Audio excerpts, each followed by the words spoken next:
ওরা সব আমরা জানি আমাদের বাংলাদেশের লোকজন, হ্যাঁ, বিশেষ করে এখন উঠতি বয়সের যারা আছে ওরা সব জানে, রাজনীতি বুঝে, অর্থনীতি বুঝে, আন্তর্জাতিক বুঝে, সব কিছু চিনে। বাংলাদেশের টেকনাফ থেকে তেঁতুলিয়া সব চিনে, সব বুঝে। আমি এটা স্বীকারও করি।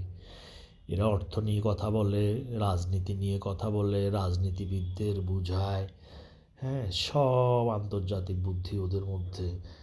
তো টেকনাফ থেকে তেঁতুলিয়া বাংলাদেশের কে কেমন বুঝেন, আগে বুঝতে হলে তো আপনার দেশকে চিনতে হবে, তাই না?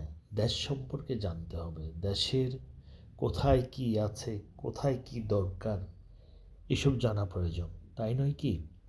তাহলে আপনি বলুন, এই যে দেখছেন দৃশ্যে একটু নীল বাতি জ্বলছে, লাল বাতি জ্বলছে, সাদা বাতি জ্বলছে, হ্যাঁ, তারপরে বিভিন্ন অটো ভ্যান গাড়ি চলছে,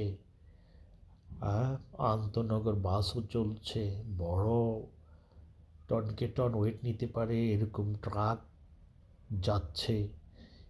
এই জায়গাটুকু কোথায় বলুন তো দেখি?